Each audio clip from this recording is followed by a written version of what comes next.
Di Laut Riau yang kini sunyi, suara kabut berbisik pelan. Yang belum dijemput akan dipanggil malam ini.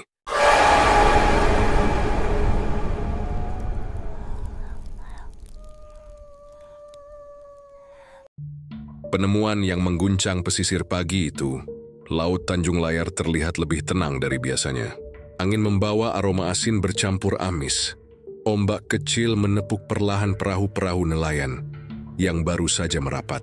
Di kejauhan, matahari muncul perlahan dari balik kabut tipis, seolah ragu menyinari pesisir yang masih setengah terjaga. Namun ketenangan itu berubah menjadi kekacauan ketika salah satu nelayan, Mamat, melihat sesuatu yang tak biasa di tengah laut. Sebuah kapal besar terombang-ambing tanpa arah, meluncur perlahan ke tepi dermaga. Warnanya kusam, kayunya lapuk dan tiangnya patah sebagian. Di bagian lambungnya tertulis nama Surya Samudra. "Itu kan kapal Pak Rasid?" teriak Mamat kepada teman-temannya. Semua tahu kapal itu kapal tua tapi tangguh, milik nelayan paling disegani di pelabuhan Tanjung Layar. Tapi kapal itu sudah dinyatakan hilang 2 minggu lalu bersama seluruh awaknya. Beberapa nelayan bergegas mendekat dengan perahu kecil. Mereka berteriak memanggil-manggil, berharap ada seseorang di atas kapal. Tidak ada jawaban. Hanya suara papan kapal berderit, disertai bunyi rantai jangkar yang bergesekan pelan. Ketika mereka naik ke geladak, suasana langsung berubah tegang. Bau busuk langsung menyambar, tajam dan menusuk hidung, seperti campuran bangkai dan garam basi. "Astagfirullah," ucap salah satu dari mereka sambil menutup hidung dengan kain. Geladak kapal kosong. Tidak ada tanda-tanda kehidupan. Tidak ada awak. Tidak ada peralatan yang bergerak. Tidak ada burung camar berani hinggap di atasnya. Semuanya terasa mati. Hanya satu hal yang aneh. Air laut di sekitar kapal tampak lebih gelap dari biasanya, seperti dilapisi minyak atau darah yang larut. Ketika nelayan memberanikan diri membuka pintu menuju lambung kapal, hawa dingin menyeruak dari dalam. Mereka tak sanggup masuk terlalu jauh. Salah satu dari mereka, Romi, menyalakan senter dan menyorot ke bawah tangga. Senter itu bergetar di tangannya. Dewisa Ruang sempit berlapis karat dan lumut. Terlihat tumpukan tubuh manusia. Puluhan tubuh saling bertindihan. Sebagian telungkup, sebagian menatap ke atas dengan wajah membiru. Beberapa memakai baju nelayan yang dikenali warga, tapi banyak juga yang asing. Baju mereka robek, ada yang masih memakai gelang perak atau kain kafan setengah terurai di tubuhnya. Suara teriakan histeris langsung pecah. Mamat jatuh terduduk. Romi melempar senter dan memuntahkan isi perutnya di lantai kapal. Kapal segera ditarik ke dermaga oleh petugas penjaga pantai. Berita tentang penemuan itu menyebar secepat api. Dalam waktu setengah jam, pelabuhan Tanjung Layar sudah dipenuhi warga yang penasaran. Polisi datang bersama tim forensik dari kota. Kapal Surya Samudra dipasangi garis kuning, tapi banyak warga masih mencoba mengintip dari sela-sela tali. Katanya ada mayat 49 orang, bisik seorang ibu. 49? Dari mana sebanyak itu? Sahut yang lain dengan wajah pucat. Ketika petugas mulai mengevakuasi mayat satu persatu, pemandangan yang muncul jauh lebih mengerikan dari kabar yang beredar. Tubuh-tubuh itu sebagian masih utuh, sebagian lagi membusuk hingga sulit dikenali. Tapi yang paling membuat heran adalah tidak ada tanda-tanda perlawanan di tubuh mereka. Tidak ada luka tusuk, tidak ada sayatan pisau, tidak ada darah berceceran. Hanya satu hal yang sama pada setiap jenazah. Luka bundar kecil di dada dan wajah, seperti bekas terbakar atau tersedot sesuatu. Kulit di sekitar luka itu tampak kehitaman, kering, dan berbau asin seperti daging yang direndam air laut terlalu lama. Forensik berusaha menurunkan suhu kapal agar proses pengangkatan lebih mudah. Tapi bau itu tetap menusuk, bahkan sampai ke pinggir pasar ikan. Seperti bau orang mati yang tidak mau pergi, kata salah satu petugas pemadam yang ikut membantu penyemprotan. Petugas kepolisian yang memimpin penyelidikan, Inspektur Harun, mencoba menenangkan warga. "Kami sedang memastikan apakah ini kecelakaan laut atau hal lain," katanya di depan kamera. Tapi dari wajahnya yang tegang, semua orang tahu ini bukan kecelakaan biasa. Beberapa nelayan mengaku melihat hal ganjil saat kapal itu mendekat ke pelabuhan. Menurut mereka, di tengah kabut tipis, terlihat sosok berdiri di geladak, mengenakan jaket nelayan lusuh, menatap lurus ke arah pantai. Tapi ketika kapal ditarik lebih dekat, sosok itu hilang begitu saja. Ada pula yang bersumpah mendengar suara samar dari kapal, seperti orang memanggil nama-nama dengan nada serak dan panjang.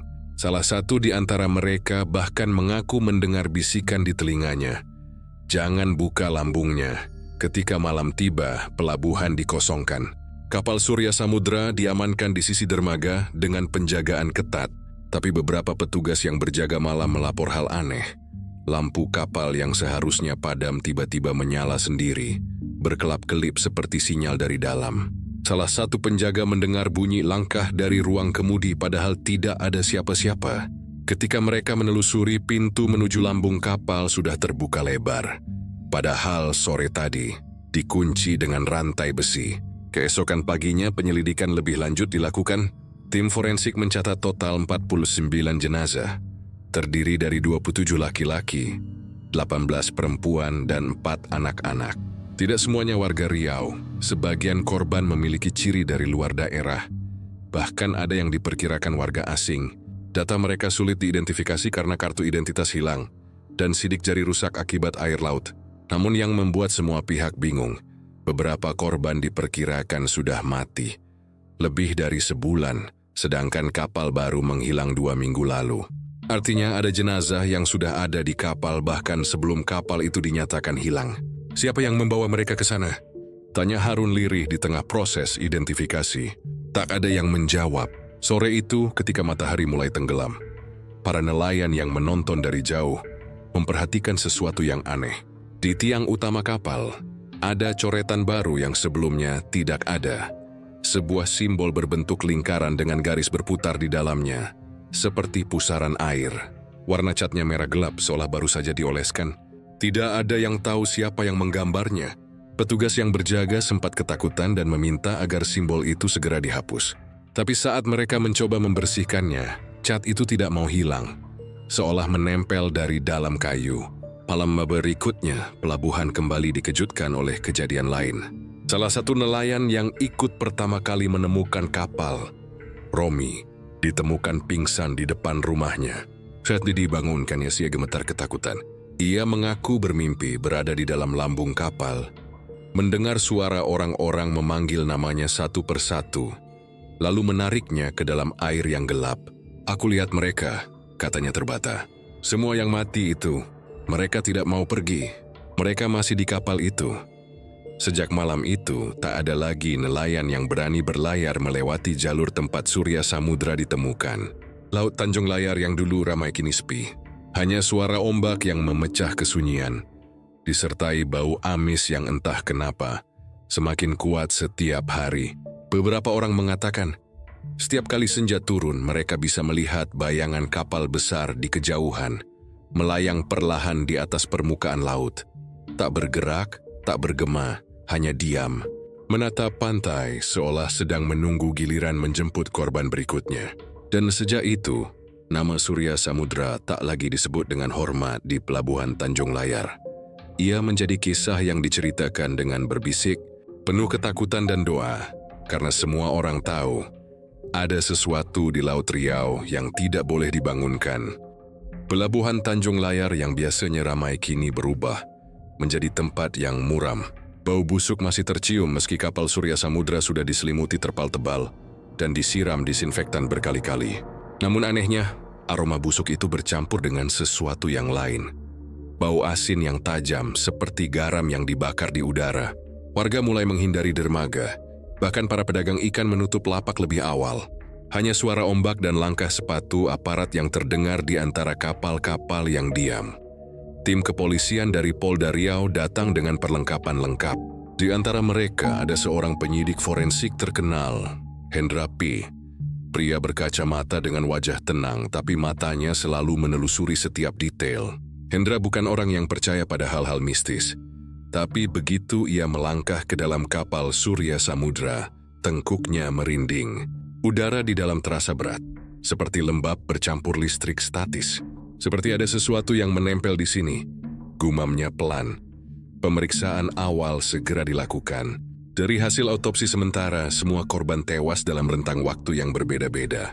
Ada yang sudah mati lebih dari sebulan, tapi ada pula yang baru beberapa hari. Hendra menunjukkan catatannya kepada Inspektur Harun. Tidak mungkin mereka meninggal bersamaan. Tapi entah bagaimana pembusukan mereka terhambat. Ini aneh, Pak. Harun mengerutkan kening. Maksudmu mereka diawetkan? Hendra mengangguk pelan. Sebagian jaringan tubuh menunjukkan tanda-tanda terendam dalam cairan asin dengan kadar garam sangat tinggi. Tapi ini bukan air laut biasa. Ini campuran air laut, garam kasar, dan bahan pengawet alami yang saya belum bisa identifikasi. Siapapun yang melakukan ini tahu persis bagaimana membuat mayat tidak cepat busuk. Beberapa botol kaca ditemukan di ruang mesin kapal, berisi cairan bening dengan endapan garam di dasar. Di setiap botol ada cap tulisan tangan.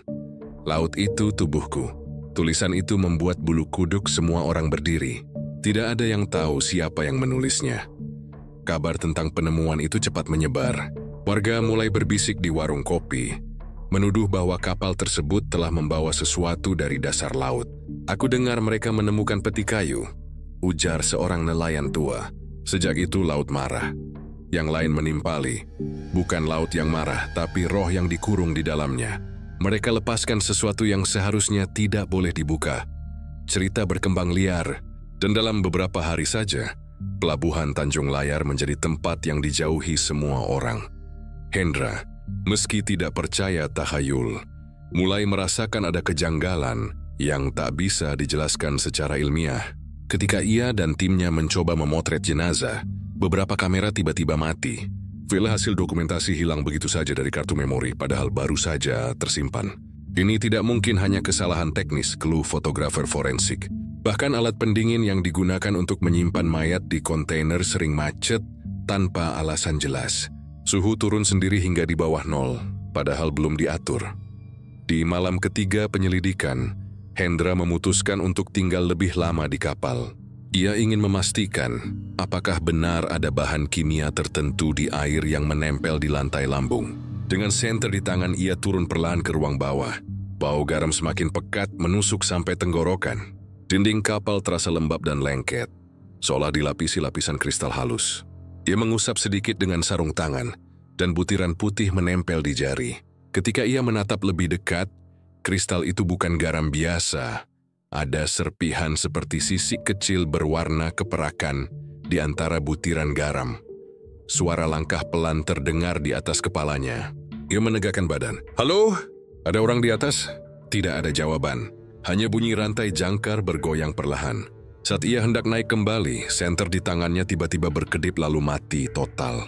Dalam kegelapan yang pekat, Hendra mencium bau amis yang lebih kuat dari sebelumnya. Bau seperti darah bercampur air laut. Lalu dari arah dinding kapal terdengar suara tetesan air, pelan, berirama. Tik, tik, tik. Suara itu disusul bisikan samar, seperti seseorang menggumamkan doa dengan nada sangat rendah. Ia menahan napas, mencoba fokus. Ketika senter kembali menyala beberapa detik kemudian, tidak ada siapa-siapa. Tapi di dinding sebelah kanannya kini muncul tulisan yang tak ada sebelumnya. Ditulis dengan jari di antara garam basah. Mereka tidak tenggelam. Mereka dipanggil pulang. Hendra bergegas naik ke dek dengan napas tersengal. Di luar langit sudah gelap. Petugas jaga menatapnya heran karena wajahnya pucat pasi. "Pak, Anda tidak apa-apa?" tanya mereka. Jadi hanya si menggeleng menyimpan temuan itu dalam hati. Keesokan paginya, hasil uji laboratorium keluar. Cairan yang ditemukan di kapal mengandung senyawa organik langka yang hanya bisa terbentuk jika dicampur dengan sisa jaringan tubuh manusia. Artinya, cairan pengawet itu bukan sekadar garam, tapi hasil dari proses alami yang melibatkan pembusukan, seolah mayat-mayat itu saling mengawetkan satu sama lain. "Ini tidak masuk akal," ujar Hendra sambil menatap layar hasil uji. Mereka seperti direndam dalam laut buatan dari tubuh mereka sendiri.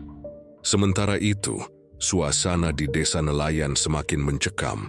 Beberapa warga mengaku mencium bau garam yang sama di rumah mereka setiap malam, terutama setelah hujan turun. Ikan hasil tangkapan nelayan mendadak busuk sebelum dijual, dan air sumur terasa asin. Beberapa anak kecil mengalami mimpi yang sama. Mereka melihat kapal besar datang dari kabut, dan seseorang dari dalam kapal memanggil mereka dengan suara berat, menyebut nama mereka satu persatu. Inspektur Harun yang semakin tertekan mencoba menenangkan masyarakat. Tapi malam berikutnya, 2 petugas pelabuhan ditemukan pingsan di dekat kapal Surya Samudra. Ketika sadar, mereka berkata melihat sosok berdiri di geladak. Tubuhnya basah kuyup tapi matanya kosong. "Dia menatap kami, Pak," kata salah satu sambil menangis. Dia seperti mau bilang sesuatu, tapi mulutnya penuh air. Hendra kembali ke kapal. Kali ini bersama 2 teknisi untuk memeriksa sistem pelampung dan mesin. Di ruang mesin, mereka menemukan sesuatu yang membuat bulu kuduk berdiri. Di antara pipa-pipa berkarat, tersangkut segumpal jaring ikan yang menjerat tulang belulang manusia. Di dalamnya ada 5 kepala manusia. Seluruhnya sudah menjadi tengkorak, tapi anehnya, tulang-tulang itu berlumur garam segar, masih basah. "Bagaimana mungkin garamnya belum kering setelah sekian hari?" tanya salah satu teknisi dengan suara gemetar. Saat mereka mengangkat jaring itu keluar, tekanan udara di dalam ruangan mendadak berubah. Hendra merasakan seperti ada gelombang angin dingin lewat di belakang punggungnya. Dari arah ruang lambung terdengar suara berderak, seperti kayu ditekan dari dalam. Salah satu lampu gantung tiba-tiba jatuh, menghantam lantai dan pecah. Hendra berteriak menyuruh semua keluar. Tapi sebelum sempat naik ke dek, mereka mendengar suara keras seperti benda berat jatuh ke air. Ketika menengok keluar, laut di sekitar kapal bergolak hebat padahal angin sedang tidak berhembus. Air laut itu berbusa, dan dari antara busa itu muncul kilatan putih, seperti butiran garam yang melayang di udara. Malam itu Hendra tidak bisa tidur. Di penginapan kecil dekat pelabuhan, ia menatap hasil catatannya sambil mendengarkan suara ombak dari kejauhan. Ia menulis 1 kalimat di buku laporannya. "Ada sesuatu di laut ini yang lebih tua dari kita semua. Mereka bukan korban tapi penjaga." Namun sebelum ia sempat melanjutkan tulisannya, listrik penginapan padam. Dalam kegelapan, bau garam kembali tercium. Dari luar jendela terdengar suara ombak yang semakin keras, seolah laut sedang berbicara dalam bahasa yang tak bisa dimengerti manusia. Keesokan paginya, petugas menemukan kristal garam menempel di jendela kamarnya, membentuk pola aneh mirip pusaran air. Di tengah pusaran itu, terdapat 1 kalimat yang tertulis dari serpihan garam. "Yang mengusik laut akan disimpan di bawahnya." Dan mulai hari itu, semua yang ikut menyentuh kapal Surya Samudra mulai mengalami hal-hal aneh. Sebagian jatuh sakit, sebagian hilang akal, dan sebagian tidak pernah kembali dari laut. Namanya Pak Rashid, lelaki tua berusia lebih dari 60 tahun dengan kulit legam dan mata yang selalu tampak lelah. Ia sudah puluhan tahun menjadi nelayan di Tanjung Layar. Dan Surya Samudra adalah kapal yang paling ia banggakan. Kapal itu ia bangun sendiri, potongan demi potongan, dari kayu jati yang ia beli dengan uang hasil melaut seumur hidup. Baginya kapal itu bukan sekadar alat mencari ikan, tapi seperti anaknya sendiri. Karena itu, saat kapal itu hilang 2 minggu sebelumnya bersama seluruh awak, ia seperti kehilangan bagian dari dirinya. Ketika kabar bahwa Surya Samudra ditemukan terombang-ambing di laut tanpa awak tersebar, wajahnya pucat dan tangannya bergetar. Ia memaksa datang ke pelabuhan meski polisi sempat melarang. Begitu melihat kapal itu dari jauh, ia berlutut di tanah, air matanya menetes. "Itu bukan kapal saya lagi," katanya lirih. "Itu cuma jasadnya." Hendra menemui Pak Rashid di rumahnya yang sederhana di pinggir laut. Rumah kayu itu bergetar setiap kali ombak menghantam dinding batu di belakangnya. Bau garam selalu tercium di udara. Di ruang tamu tergantung foto lama Surya Samudra saat masih baru. Cat putih mengilap, layar bersih, dan di tengah foto tampak seorang pemuda berjaket lusuh tersenyum samar. "Itu dia Kapten Reno," kata Pak Rashid pelan sambil menunjuk foto itu. "Anak yang saya percaya seperti anak sendiri." Reno, katanya, bukan orang asli Tanjung Layar. Ia datang 5 tahun lalu dari pesisir utara, tanpa keluarga, membawa hanya 1 tas kecil dan kompas tua. Turisi sebagai awak kapal biasa. Tapi cepi di sebelah jauh. Ia hafal arus, angin, dan tahu cara membaca perubahan warna laut. Dalam 2 tahun ia diangkat menjadi Kapten Surya Samudra. Dia bukan banyak bicara, lanjut Pak Rashid. Tapi laut seperti bicara padanya. Kalau yang lain takut melaut malam, dia malah tenang-tenang saja. Kadang berhari-hari dia melaut sendirian. Kalau ditanya kemana, jawabannya selalu sama. "Saya cuma ikut arah laut, Pak. Namun sejak sebulan sebelum kapal hilang, Reno berubah. Dia sering melamun, matanya tampak kosong. Beberapa awak kapal bilang mereka pernah mendengar dia berbicara sendiri di dek saat malam, menatap laut, dan seperti sedang menjawab suara yang tak terdengar orang lain. Dia mulai membawa botol-botol berisi garam kasar ke kapal dan menaburkannya di lantai sebelum berlayar. Katanya buat keselamatan, ucap salah satu awak yang masih hidup tapi berhenti kerja sebelum pelayaran terakhir. Tapi rasanya bukan doa keselamatan yang biasa. Hari terakhir sebelum kapal itu hilang, Reno datang ke rumah Pak Rashid. Dia meminta izin untuk berlayar lebih jauh ke arah selatan, ke perairan yang jarang dijamah nelayan lain karena arusnya kuat. Ada sesuatu yang saya cari, katanya. Pak Rashid sempat melarang tapi Reno bersikeras. Dia menjanjikan tangkapan besar. Dan malam itu, dengan 6 awak lainnya, Surya Samudra berangkat meninggalkan dermaga. Itu terakhir kali kapal itu terlihat hidup. 2 minggu kemudian, nelayan di desa tetangga melaporkan melihat sesuatu yang aneh. Dalam kabut tebal menjelang subuh, mereka melihat siluet kapal besar melintas pelan di kejauhan. Di geladaknya berdiri seseorang. Tubuhnya kurus, kepalanya sedikit menunduk. Mereka yakin itu Reno, karena jaket yang dikenakannya sama persis dengan yang biasa ia pakai. Tapi kapal itu bergerak terlalu sunyi tanpa suara mesin. Saat mereka berusaha mendekat, kapal itu perlahan memudar dalam kabut dan menghilang begitu saja. Tak ada riak, tak ada suara, seolah lenyap ke dalam laut. Ketika Hendra mendengar kesaksian itu, ia memutuskan untuk memeriksa lebih dalam catatan perjalanan kapal. Di ruang Kapten Surya Samudra yang kini dijadikan pos sementara, ia menemukan buku catatan harian Reno, terbungkus plastik bening. Kertasnya lembab dan sebagian tulisannya luntur, tapi masih bisa dibaca. Halaman-halaman awal berisi laporan biasa, arah angin, tanggal, hasil tangkapan. Namun mulai pada minggu terakhir sebelum kapal hilang, tulisan Reno berubah. Goresannya menjadi tidak beraturan, dan banyak kalimat yang terputus di tengah. Salah satu halaman menulis, "Malam ini laut bergetar. Di bawah kami ada suara, seperti napas besar dari dalam bumi. Tuni Perinawak tidak mendengar, tapi aku tahu dia memanggil." Halaman berikutnya, "Aku menurunkan jaring di titik yang tidak ada di peta. Cahaya biru muncul dari dasar laut. Jaringku berat sekali, tapi bukan ikan yang naik." Dan di halaman terakhir, hanya ada satu kalimat, tinta merah seperti ditulis dengan darah. "Jika laut meminta nama, jangan jawab dengan jujur." Hendra menutup buku itu dengan tangan gemetar. Yoyili merasa seolah Reno menulis pesan bukan untuk dirinya sendiri, melainkan untuk siapapun yang akan menemukannya nanti. Beberapa hari setelah catatan itu ditemukan, polisi menemukan satu hal yang lebih aneh lagi. Di salah satu desa di pesisir selatan Riau, warga melaporkan melihat seseorang yang mirip Reno berjalan sendirian di tepi pantai pada malam hari. Wajahnya pucat, pakaiannya basah kuyup dan langkahnya lambat seperti orang yang baru naik dari laut. Ketika warga mencoba memanggil, sosok itu menatap mereka sebentar, lalu berjalan masuk ke air. Yunis menghilang di bawah ombak. Sejak malam itu, garis pantai di daerah itu selalu basah setiap pagi, seolah seseorang terus berjalan dari laut ke darat, lalu kembali lagi. Pak Rashid menjadi semakin murung. Ia menolak tidur di rumah dan lebih sering duduk di dermaga menatap laut. Yumei berkata kepada Hendra, "Saya rasa Reno tidak mati, tapi dia juga bukan hidup." Ia menceritakan sesuatu yang selama ini ia simpan sendiri. 3 hari sebelum berlayar terakhir, Reno memberinya sesuatu, sebuah kompas tua dengan jarum yang selalu berputar tanpa henti.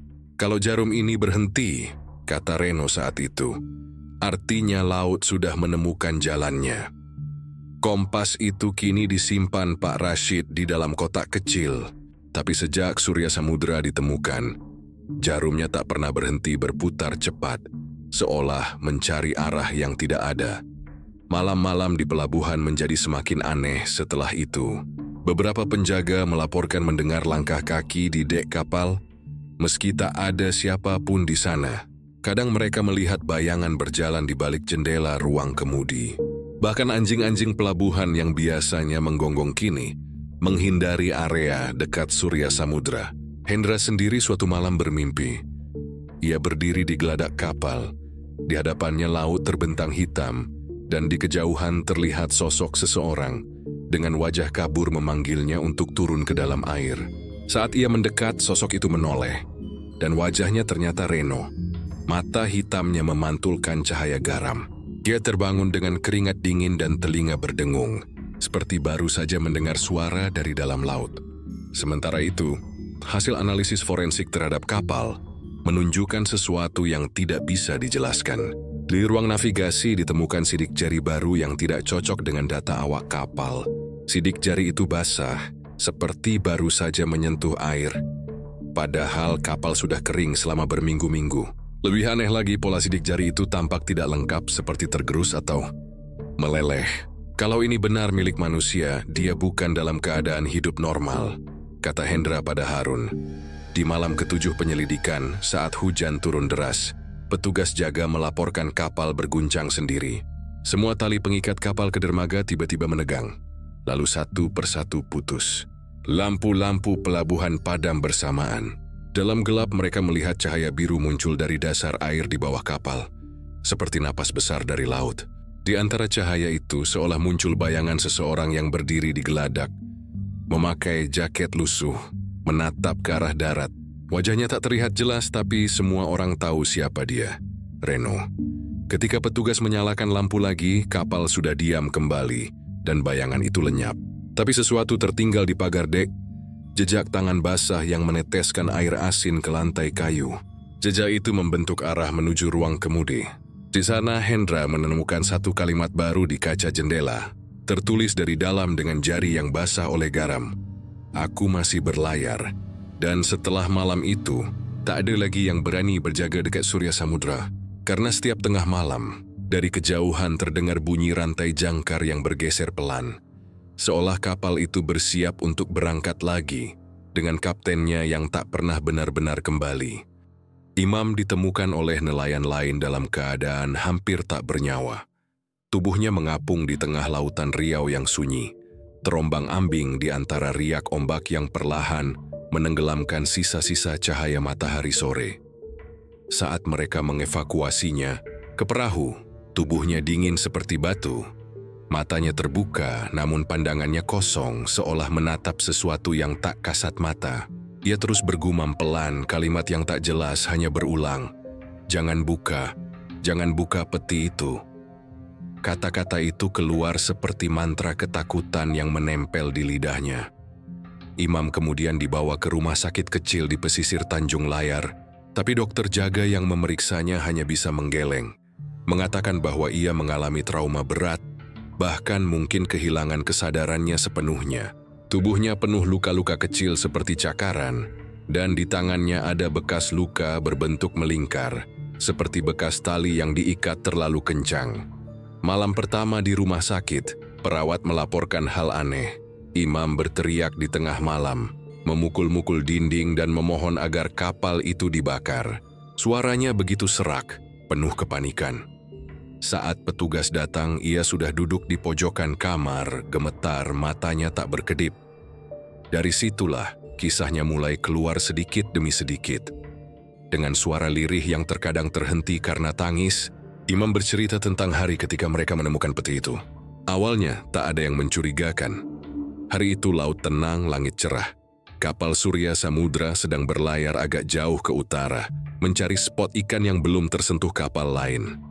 Reno, sang kapten, yang biasanya jarang bicara, tiba-tiba meminta mereka untuk berhenti di titik koordinat yang aneh. Area laut yang tak ada di peta nelayan manapun. Katanya dia dapat petunjuk dari mimpi, kata Imam sambil menatap kosong.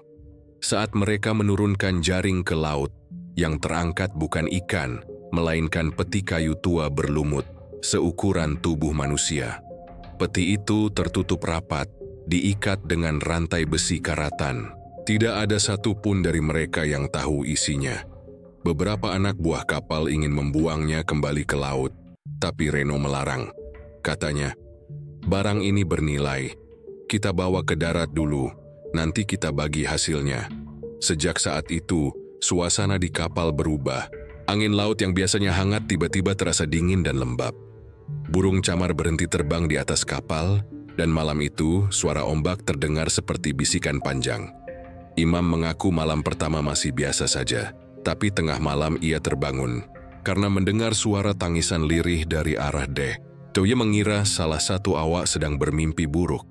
Tapi ketika ia keluar, suara itu ternyata berasal dari peti. Tangisan itu seperti suara perempuan, pelan, namun jelas. Ia membangunkan teman-temannya, tapi ketika mereka membuka peti itu sedikit, hanya udara dingin yang keluar, disertai bau amis yang menusuk hidung.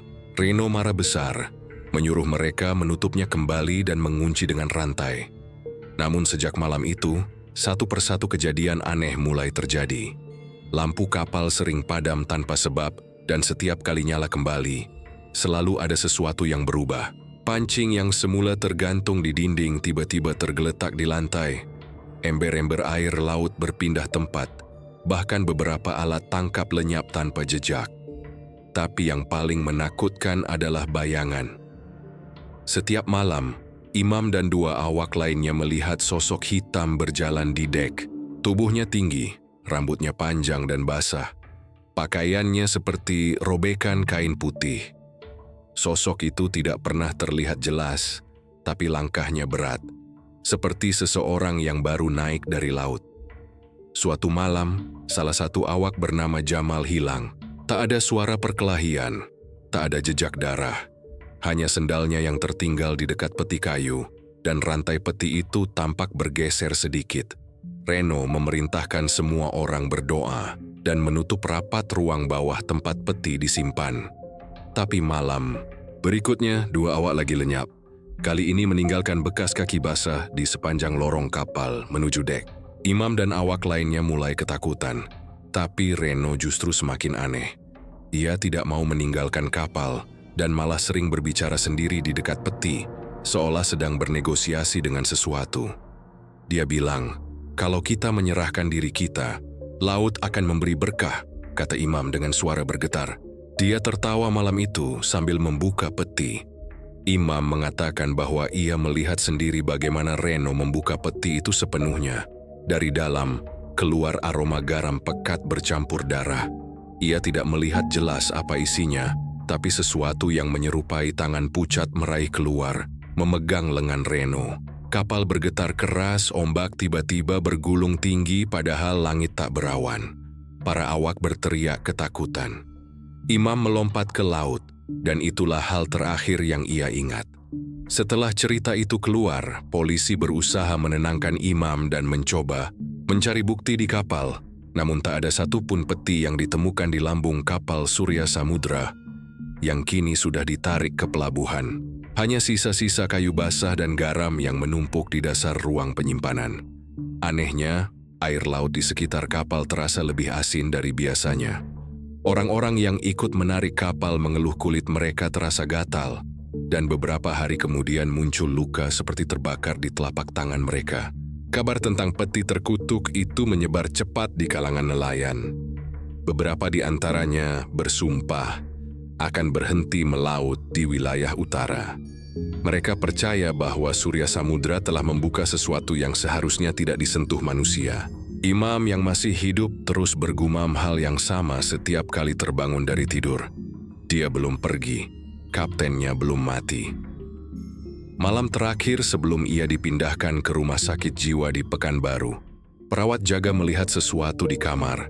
Imam dindingnya basah oleh air laut, dan di lantai terbentuk genangan kecil yang berbau garam tajam. Imam ditemukan tewas dengan mata terbuka lebar.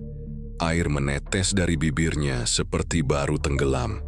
Di tangan kirinya tergenggam serpihan rantai berkarat yang sama, seperti yang pernah melilit peti di kapal Surya Samudra.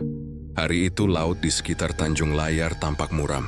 Langit kelabu menggantung rendah, dan angin laut bertiup berat membawa aroma garam yang menusuk hidung.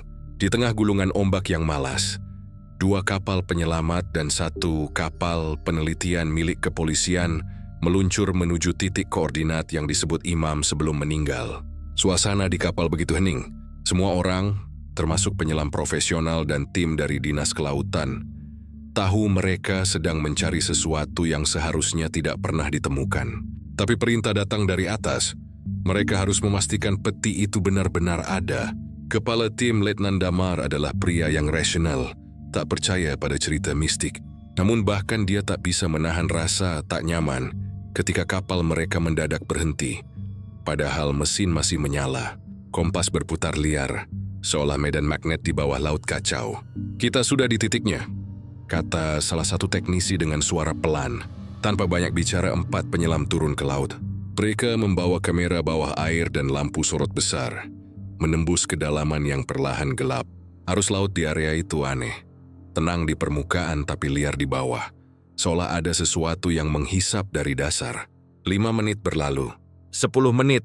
Lalu salah satu penyelam berseru lewat radio, suaranya tercekat. "Saya melihat sesuatu. Bukan batu, tapi kotak besar tertutup karang." Mereka menemukan peti itu. Berukuran hampir 2 meter panjangnya. Terbuat dari kayu hitam pekat, tidak hancur meski jelas sudah bertahun-tahun di dalam laut. Di sekelilingnya tumbuh karang dan tali jaring yang membusuk. Di permukaannya terukir simbol-simbol yang aneh, seperti campuran huruf Arab, aksara Palawa, dan ukiran Melayu kuno. Tapi tidak ada satupun ahli di atas kapal yang bisa membacanya. Saat peti itu disentuh, air laut di sekitarnya mendadak keruh. Suhu turun drastis dan kamera bawah air mendadak bergetar lalu mati. Salah satu penyelam mengaku mendengar suara seseorang berbisik dari dalam helmnya. Tapi radio menunjukkan tidak ada transmisi apapun. Butuh hampir 1 jam untuk mengangkat peti itu ke permukaan. Saat muncul dari laut, peti tersebut tampak seolah mengeluarkan uap dingin. Semua yang melihatnya merasa dada mereka berat. Seakan udara di sekitar peti menjadi lebih padat. Letnan Damar memerintahkan agar peti tidak dibuka dan segera dibawa ke darat untuk diperiksa. Tapi di kapal, hal-hal aneh mulai terjadi. Seorang anggota tim tiba-tiba mimisan tanpa sebab. Seorang lagi pingsan sambil bergumam bahwa ia mendengar ketukan pelan dari dalam peti, seperti seseorang yang mencoba keluar. Kapal terus bergerak menuju pelabuhan, tapi gelombang tiba-tiba membesar tanpa angin. Salah satu teknisi sempat bersumpah melihat bayangan tangan menempel di kaca ruang kemudi dari arah laut. Saat mereka akhirnya merapat di dermaga Tanjung Layar, semua penumpang tampak lelah dan pucat. Peti itu diturunkan dengan hati-hati ke gudang pemeriksaan barang bukti milik kepolisian. Tapi sejak hari itu, tak ada satu malam pun berlalu tanpa gangguan. Malam pertama, 2 penjaga gudang mendengar suara ketukan pelan, ritmis dari dalam ruangan tempat peti disimpan.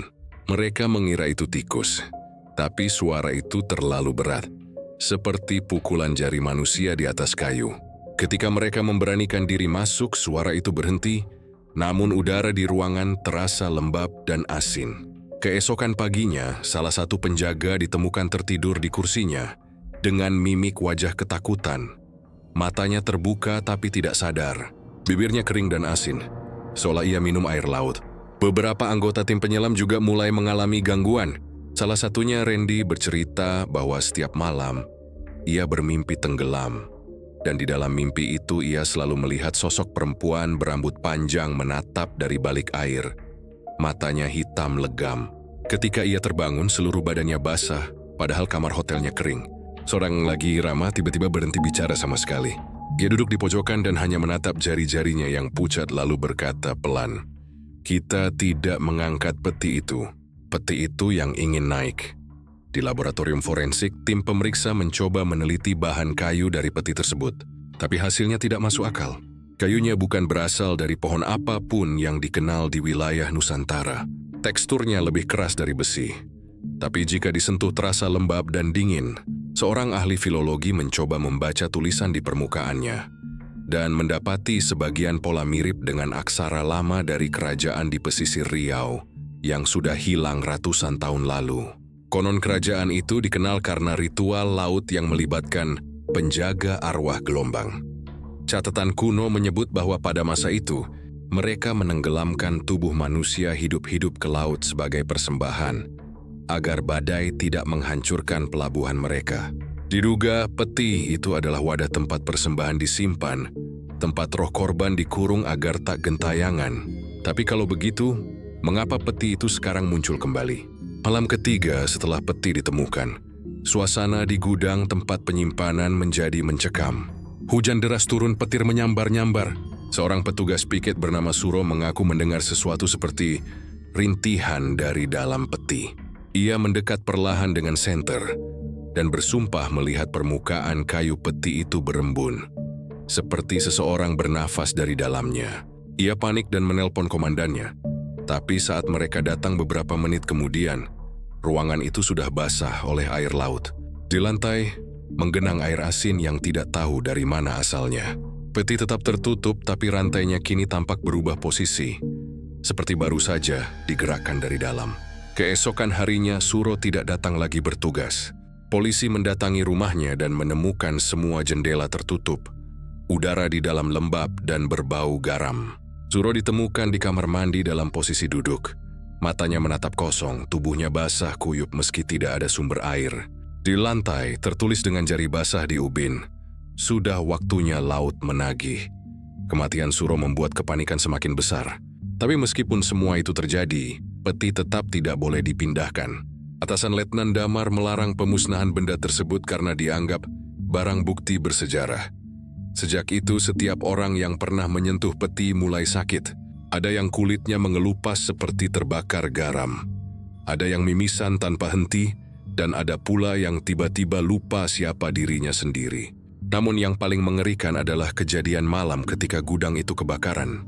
Api padam dalam waktu singkat, tapi setelahnya peti itu hilang.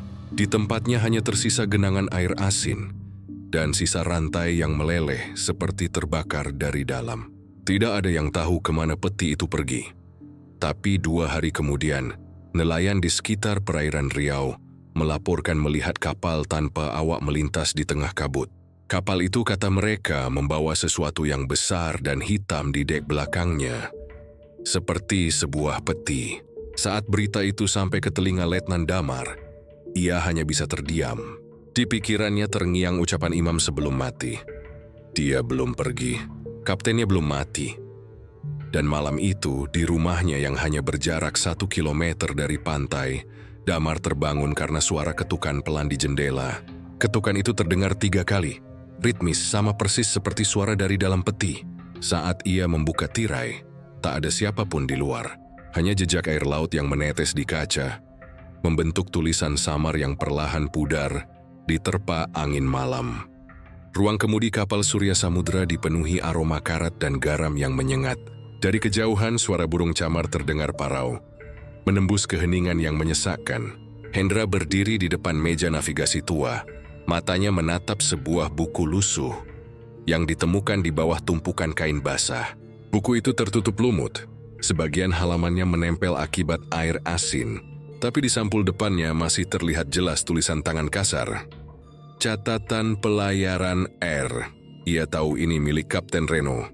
Dengan sarung tangan, Hendra membuka halaman pertama, dan aroma aneh langsung menyergap, seperti campuran amis darah dan kayu basah. Tulisan Reno rapi di awal, menggambarkan keseharian seorang kapten nelayan biasa. Ia menulis tentang cuaca, hasil tangkapan, dan keluhan tentang mesin kapal yang sering mogok. Namun semakin ke dalam, kalimat-kalimatnya mulai berubah. Ada sesuatu yang mengganggu di balik tulisannya. Reno menulis tentang mimpi-mimpi yang aneh, tentang suara yang memanggil dari laut setiap malam. Ia menulis bahwa ia mulai mendengar bisikan ketika berada di tengah laut.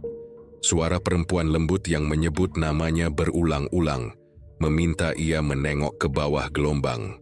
"Aku pikir itu hanya mimpi," tulis Reno di salah satu halaman. "Tapi ketika aku menatap laut, aku melihat bayangan wajah di antara ombak. Mereka menatapku dengan mata kosong, dan di antara mereka ada seseorang yang tersenyum." Catatan berikutnya mulai membicarakan seseorang yang ia temui di pasar gelap. Ia menyebutnya hanya dengan inisial T. Orang itu menawarkan uang dalam jumlah besar untuk mengambil barang antik dari dasar laut di titik koordinat tertentu, tidak jauh dari wilayah yang dikenal warga sebagai perairan terlarang, tempat kapal-kapal sering hilang. Reno, yang saat itu terdesak utang dan ingin memperbaiki kapalnya, menyetujuinya tanpa banyak tanya. Dalam catatannya ia menulis, "Dia bilang barang itu peninggalan kerajaan tua di Riau. Tapi saat aku menatap matanya, aku tahu dia bukan orang biasa. Dia tahu sesuatu yang aku tidak tahu." Halaman-halaman selanjutnya menjadi semakin gelap. Reno menulis tentang ritual kecil yang ia lakukan sebelum berlayar. meski ia sendiri tidak tahu maknanya. Ia menulis bahwa T menyuruhnya membawa segenggam garam laut dari pantai dan melemparkannya ke laut 3 kali sebelum menurunkan jaring. Jangan biarkan darahmu jatuh ke laut. Begitu pesan T yang Reno catat dengan tinta tebal, seolah ia ingin mengingatnya baik-baik. Tapi sesuatu terjadi di pelayaran itu. Reno mulai menulis tentang suara langkah di dek ketika semua awak sedang tidur. Tentang bayangan panjang yang menyeberang di bawah lampu kapal. Tentang seseorang yang berdiri di tepi kapal setiap malam, memandang ke laut dengan wajah kosong. Juga menulis, kadang aku merasa kapal ini bukan lagi kapalku. Ada sesuatu yang ikut berlayar bersama kami. Hendra membaca terus halaman demi halaman. Di beberapa bagian, tinta tulisan Reno memudar oleh air. Tapi di sela-selanya ada coretan yang tampak baru. Seolah Reno menulisnya dengan darah. Kata-katanya semakin berantakan. Dan gaya tulisannya berubah seperti orang yang ketakutan. Aku mendengar mereka berbicara di bawah air. Mereka tidak suka kami mengambil peti itu. Mereka menunggu kami menyerahkannya kembali. Di halaman lain, ia menulis tentang imam dan kru lainnya yang mulai sakit. Kulit mereka gatal, mata mereka merah, dan beberapa dari mereka mengaku melihat seseorang berdiri di belakang Reno saat ia memegang kemudi. Namun tak ada siapapun di sana. Setiap kali mereka mendekati peti untuk memeriksa isinya, udara di kapal menjadi dingin seperti kulkas. Satu persatu awak kapal mulai hilang. Reno menulis nama-nama mereka, mencoretnya setiap kali seseorang menghilang. Di samping nama terakhir ia menulis, "Aku tidak bisa menghentikannya." Lalu catatannya berubah menjadi sesuatu yang menyerupai doa. Jami menulis mantra dalam aksara campuran, mungkin mencoba menyalin ukiran dari peti itu. Tulisan-tulisan itu tidak bisa dibaca, hanya coretan panjang yang diakhiri tanda lingkaran dengan simbol menyerupai mata. Aku mencoba mengunci mereka di dalam peti lagi, tulisnya. Tapi mereka sudah tahu namaku. Di halaman selanjutnya, Reno menggambarkan seseorang atau sesuatu yang muncul dari dalam peti. Johnny tidak menulis dengan jelas apa pelakunya, hanya menggambarkan tangan pucat dengan kuku panjang yang menembus udara laut dan suara yang berbisik di telinganya. "Kau yang memanggil kami, maka engkau juga yang harus menuntun kami pulang." Catatan Reno semakin tidak masuk akal setelah itu. Johnny mensisi sulas kenopip seru dengan entitas itu. Menyebutnya penjaga laut dan perempuan garam. Ia mengaku tidak lagi tidur, hanya duduk di dek setiap malam menatap laut, menunggu sesuatu muncul dari kabut. Dia sudah di bawah kapal. Aku bisa merasakannya, tulisnya. Setiap kali ombak memukul badan kapal, aku tahu itu tangannya. Ada satu halaman di mana tinta tulisan Reno berubah menjadi garis-garis bergelombang, seperti ia menulis sambil kapal bergetar hebat. "Tulis menoleh, tak bisa kabur. Mereka sudah bangun. Tuneuke akan berlayar bersama mereka." Di halaman terakhir, tulisan Reno hampir tak terbaca. Hanya beberapa kalimat yang tersisa. Sebagian ditulis dengan huruf besar seperti orang yang menjerit lewat pena. "Laut bukan sekadar air. Laut adalah tubuh. Ia punya roh. Dan kita telah membuka luka lamanya." Setelah itu, tinta menetes panjang ke bawah halaman, membentuk garis seperti air mata. Di balik halaman itu, Hendra menemukan selembar kertas terlipat. Kertas itu berisi peta buatan tangan dengan tanda X di sebuah titik di tengah laut. Tepat di tempat peti itu pertama kali ditemukan. Namun di bawahnya Reno menulis dengan tulisan miring, "Jika kau membaca ini, jangan datang ke laut saat matahari tenggelam, karena saat laut tenang mereka akan memanggilmu." Saat Hendra selesai membaca, angin laut yang lembab meniup masuk ke ruang kemudi. Halaman buku itu bergetar sendiri, terbuka pada bagian yang bertuliskan "Perempuan Garam". Tinta di tulisan itu perlahan luntur, tapi aroma asin tiba-tiba menguat, seolah laut sendiri sedang bernafas di sekitar mereka. Di luar kapal, air laut tampak beriak kecil. Meski angin tidak bertiup, salah satu petugas memanggil Hendra dan menunjuk ke permukaan laut di sisi lambung kapal. Gelembung-gelembung kecil naik dari dasar, seperti ada sesuatu yang bergerak di bawah sana. Hendra menatap laut itu lama. Dalam hatinya ia tahu, entah apapun yang dibuka oleh Reno di lautan Riau itu belum tertutup. Catatan itu bukan sekadar kisah pelaut yang kehilangan akal. Itu peringatan. Dan sekarang, setelah ia membacanya, mungkin peringatan itu bukan hanya untuk Reno, tapi juga untuk siapapun yang berani menatap laut terlalu lama. Malam itu, pelabuhan Tanjung Layar tampak sunyi seperti biasanya. Cengin laut bertiup pelan membawa aroma asin yang lembut. Beberapa nelayan masih duduk di warung kopi di tepi dermaga, bercerita pelan tentang hasil tangkapan mereka hari ini. Tapi di antara obrolan itu, ada satu kapal yang selalu membuat mereka menoleh dengan gelisah. Surya Samudra. Kapal itu sudah ditarik ke pelabuhan 3 minggu lalu. Dibiarkan terikat di ujung dermaga timur. Tak ada yang berani mendekat setelah kejadian penemuan 49 mayat di dalamnya. Beberapa petugas pernah ditempatkan untuk menjaga, tapi satu persatu mengundurkan diri, mengatakan mereka tidak tahan dengan suara-suara dari dalam kapal. Konon, setiap malam terdengar suara langkah dan bisikan pelan dari dalam ruang kemudi, padahal kapal itu kosong. Sekitar pukul 11 malam, laut tiba-tiba berubah. Laut menjadi tenang secara aneh, seperti seluruh permukaan air menahan napas. Lampu-lampu dermaga bergetar sebentar lalu redup. Saat itu Pak Samin, penjaga malam pelabuhan, sedang berkeliling membawa senter tuanya. Ia berhenti ketika mendengar suara besi bergesekan. Suara rantai jangkar yang seperti sedang ditarik. Dari kejauhan terlihat Surya Samudra bergoyang pelan. Samin mengira angin laut yang membuatnya bergeser. Tapi angin malam itu tidak bertiup sama sekali. Ia menyorotkan senter ke arah kapal itu. Dan di sanalah ia melihat sesuatu yang membuat darahnya berhenti mengalir. Di atas dek, berdiri sosok lelaki dengan pakaian nelayan basah kuyup, menatap lurus ke arah pantai. Wajahnya samar karena kabut, tapi posturnya, gaya berdirinya, dan cara ia memegang kemudi, Samin mengenalinya. Itu Kapten Reno. Tapi Reno sudah hilang 2 minggu lalu, dan banyak yang percaya ia sudah mati bersama awaknya. Samin mundur perlahan ingin berteriak memanggil orang lain, tapi suara tercekat di tenggorokannya. Saat ia menatap lagi, ia melihat lebih banyak sosok di dek. Puluhan, tubuh-tubuh pucat yang berdiri kaku, menatap ke arah darat tanpa berkedip. Sebagian mengenakan baju nelayan compang-camping, sebagian lain hanya kain lusuh yang menempel di kulit membusuk. Satu dari mereka bergerak, perlahan tapi pasti. Tubuh itu melangkah ke tepi kapal dan jatuh ke laut tanpa suara, seperti boneka tanpa nyawa. Lalu satu lagi, dan satu lagi, hingga akhirnya terdengar bunyi cipratan air yang berulang-ulang.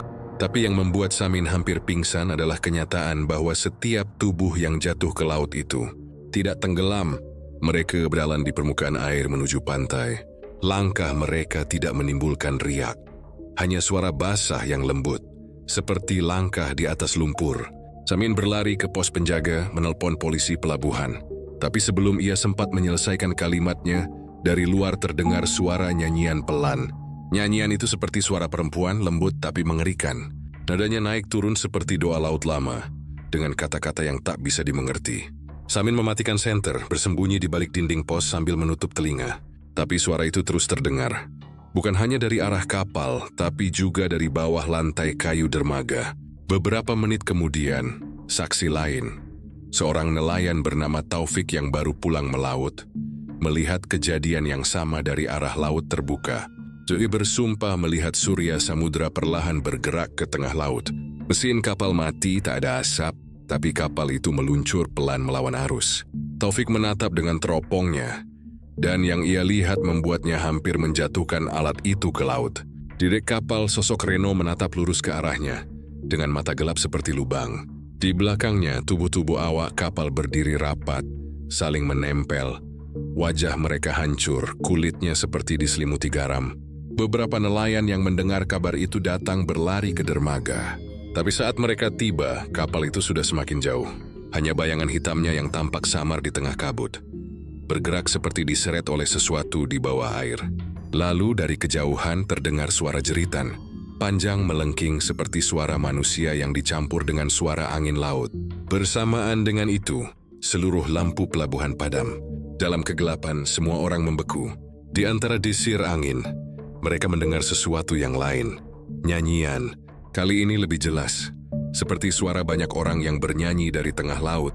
Nadanya serupa dengan yang didengar Samin, melodi kuno yang tidak dikenal, tapi menimbulkan rasa takut mendalam. Suara itu datang dan pergi seperti ombak yang menepuk pantai, hingga akhirnya semuanya terhenti.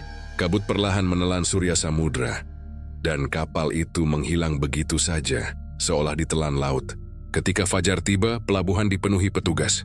Hendra datang bersama timnya, tapi yang mereka temukan hanya jangkar kapal Surya Samudra yang tersisa di dermaga. Besinya berlumur sesuatu yang kental dan merah tua. Darah, air laut di sekitarnya berwarna kehitaman, dan burung camar, tidak ada satu pun yang berani terbang di atasnya. Hendra berdiri lama di ujung dermaga memandangi laut. Dalam hati kecilnya, ia tahu kapal itu tidak mungkin berlayar sendiri tanpa mesin. Ia mencoba mencari penjelasan logis, arus laut, ilusi cahaya, atau sabotase. Tapi kemudian ia melihat sesuatu yang membuatnya diam. Di dinding kayu dermaga, tepat di dekat tempat jangkar itu tergantung, ada tulisan samar dengan huruf garam mengering, "Kami belum pulang." Setelah kejadian itu, warga pesisir mulai menghindari laut pada malam hari.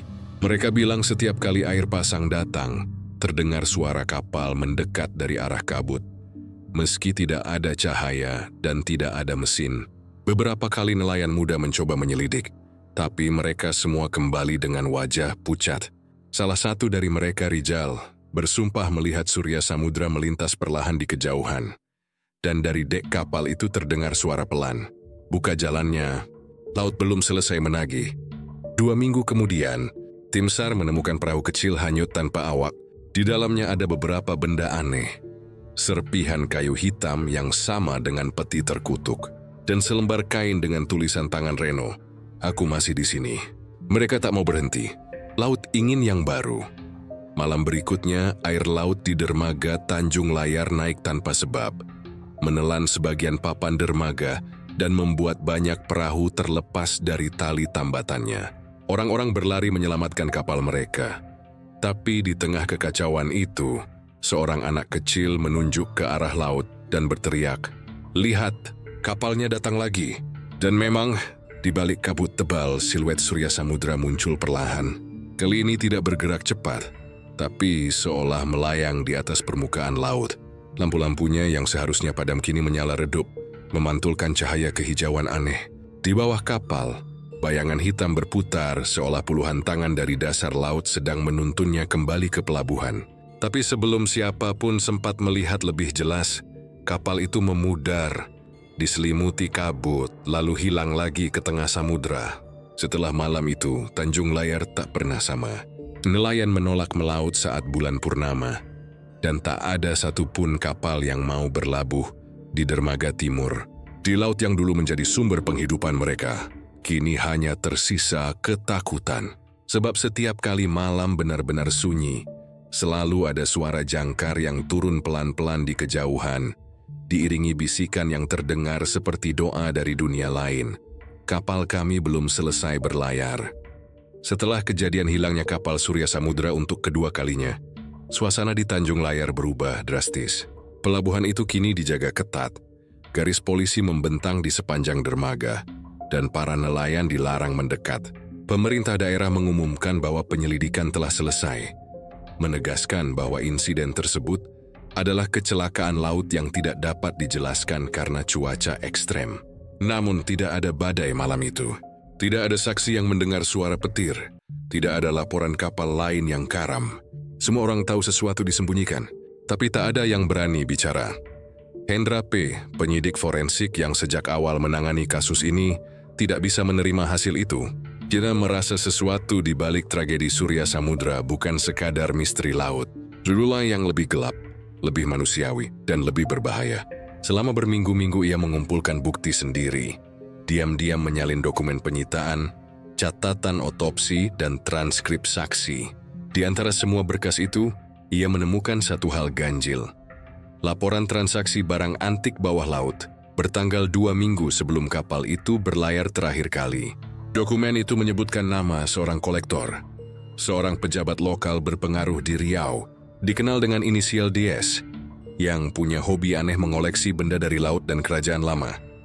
Dalam catatan itu, tertulis bahwa DS membeli sebuah wadah kayu hitam dari lokasi ritual laut kuno. senilai 900 juta rupiah melalui perantara pasar gelap di Batam. Tidak disebutkan apa isi peti itu, tapi dokumen tersebut ditandatangani oleh seseorang dengan nama samaran R, yang Hendra yakini sebagai Reno, kapten kapal Surya Samudra. Sejak saat itu, Hendra tak bisa tidur nyenyak. Ia berhasil menyelidiki latar belakang DS, tapi setiap kali mencoba menggali lebih dalam, sesuatu aneh terjadi. Komputernya sering restart sendiri, emailnya menghilang. Bahkan salah satu saksi kunci yang ia wawancarai, seorang penadah barang antik bernama Iwan, ditemukan tewas di kamar kosnya 2 hari kemudian. Lukanya tidak biasa. Kulitnya mengelupas seperti direndam air asin terlalu lama. Polisi menyebutnya bunuh diri, tapi Hendra tahu itu kebohongan. Hendra mulai menyadari bahwa penyelidikannya diawasi. Suatu malam ia mendengar suara langkah di halaman rumahnya. Ketika ia menyorotkan lampu senter, ia melihat seseorang berdiri di balik pagar.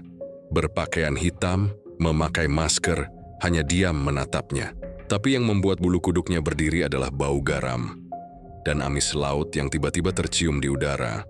Padahal rumahnya terletak jauh dari pantai. Ia menutup jendela dan menyalakan doa pelindung di televisi hanya untuk menenangkan diri. Namun tiba pukul 2 dini hari, ia mendengar sesuatu dari kamar belakang.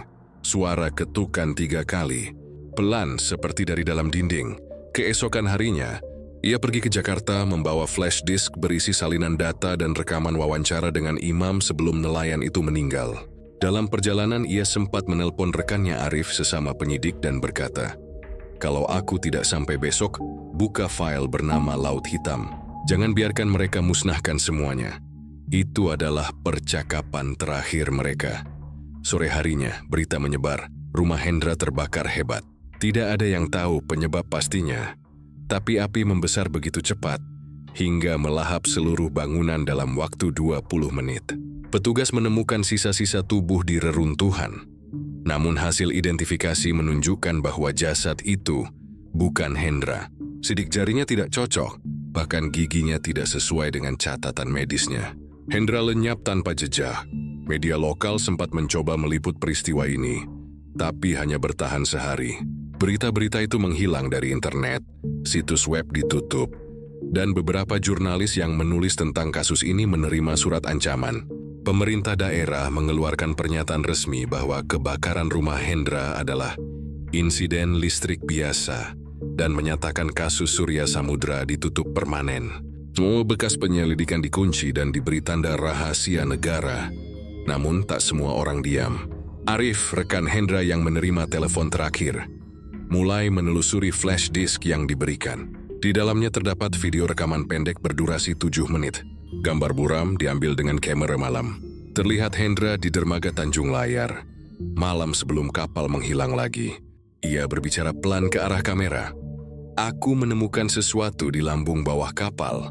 Ada ruang tersembunyi yang tidak dilaporkan siapapun. Di sana ada simbol yang sama seperti di peti.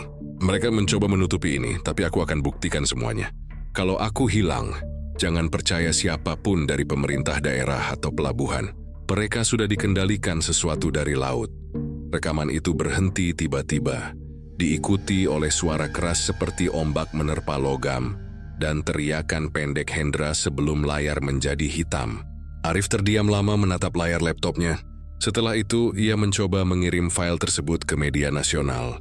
Tapi koneksi internetnya terputus setiap kali proses pengiriman hampir selesai. Dalam beberapa jam, laptopnya mati total. Keesokan paginya, Arif mendapati halaman rumahnya basah oleh air asin.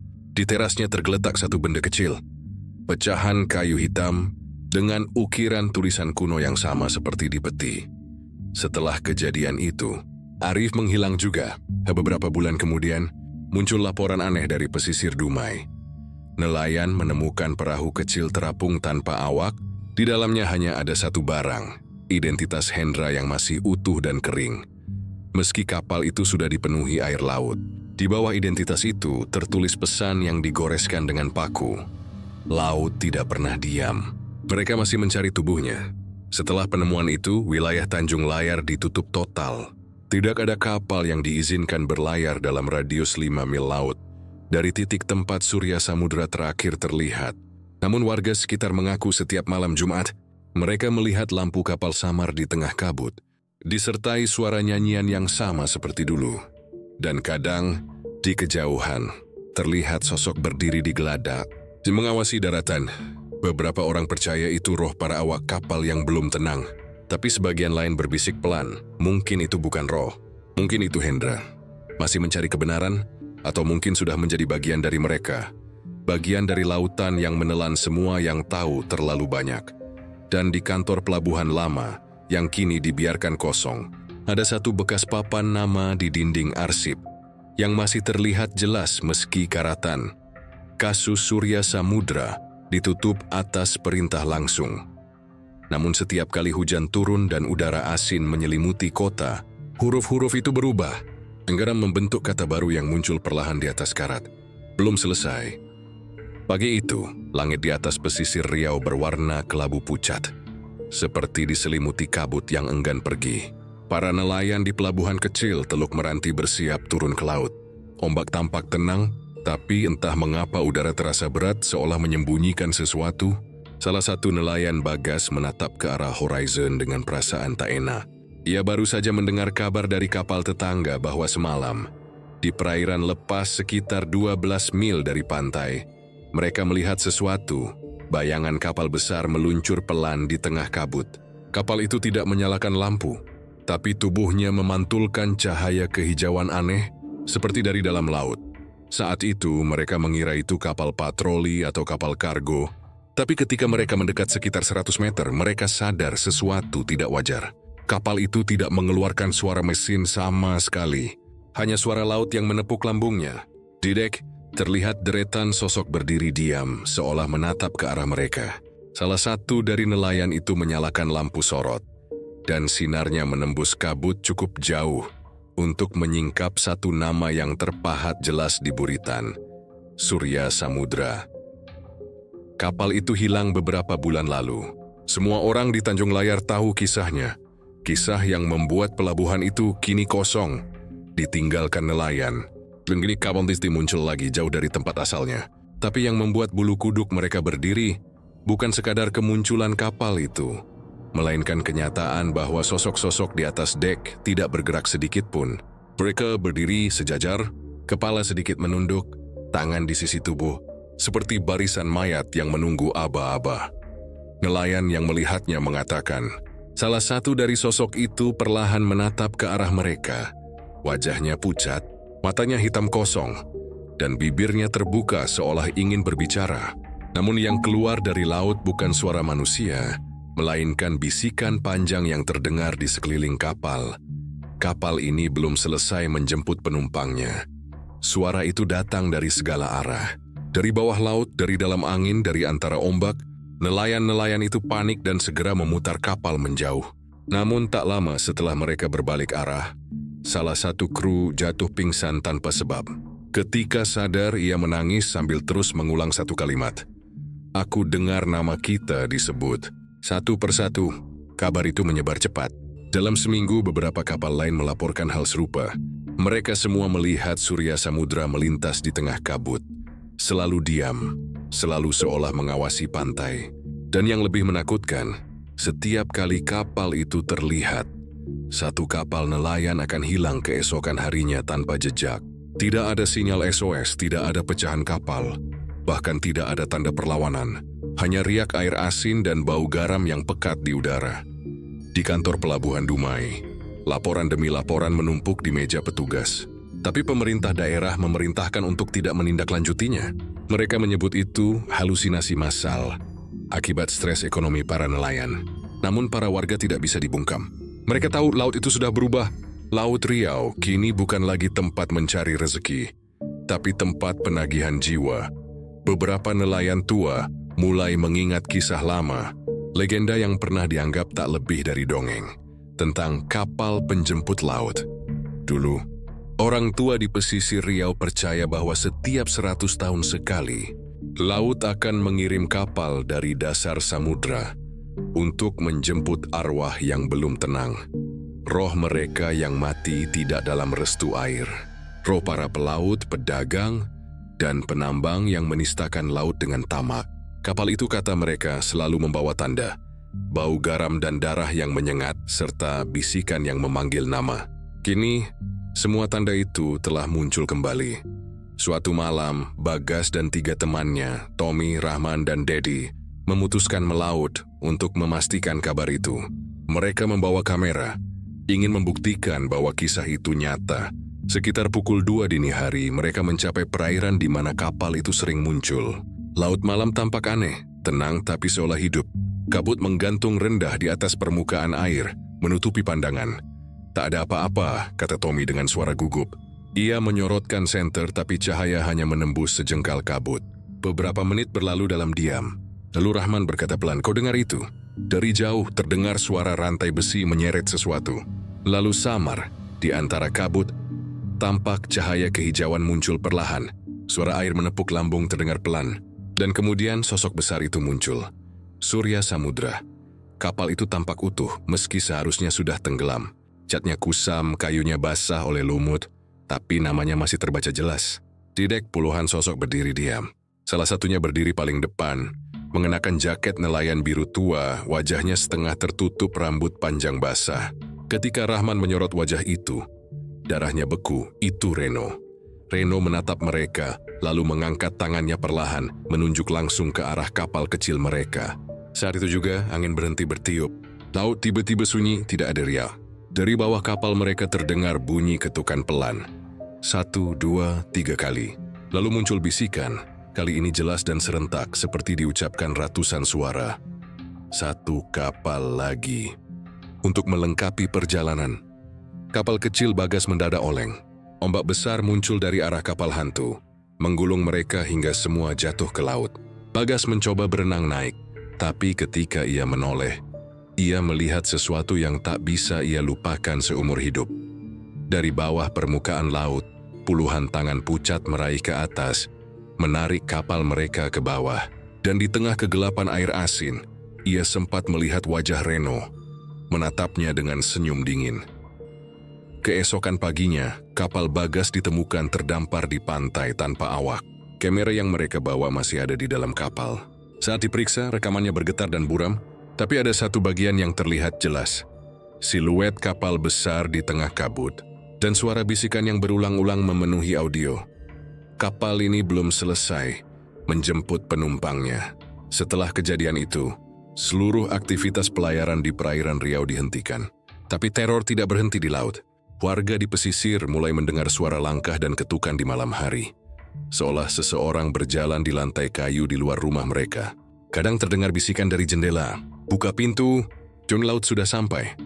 Bahkan ada yang bersumpah melihat bayangan kapal samar di kejauhan, melintas pelan di balik kabut, meski laut sedang surut. Minggu demi minggu, korban terus bertambah. Kapal patroli, perahu nelayan, bahkan kapal wisata, semua menghilang di jalur yang sama. Tidak ada satupun yang kembali. Hingga akhirnya muncul laporan terakhir dari sebuah kapal riset yang mencoba memetakan lokasi tragedi. Dalam transmisi terakhir mereka, suara kapten terdengar jelas sebelum sinyal terputus. "Ada sesuatu di bawah kami. Benda besar bergerak. Tunggu, itu kapal. Tapi dari bawah laut." Setelah itu hanya suara air bergemuruh dan teriakan pendek. Kini perairan Riau dijuluki Laut Mati yang berjalan. Tak ada lagi yang berani melaut setelah senja. Setiap kali kabut turun, penduduk pesisir menutup jendela dan memadamkan lampu. Karena mereka tahu, jika kapal itu melihat cahaya, ia akan datang mendekat. Dan setiap kali bisikan itu terdengar dari arah laut. Mereka hanya bisa berdoa dalam hati, semoga bukan nama mereka yang disebut malam itu. Sebab Surya Samudra masih berlayar di antara kabut, menjemput satu kapal demi satu kapal, tanpa henti, tanpa batas. Dan pada saat laut benar-benar diam, jika seseorang berdiri di tepi pantai dan mendengarkan cukup lama, ia akan mendengar bisikan halus terbawa angin asin. Kapal ini belum selesai, penumpangnya masih kurang 1.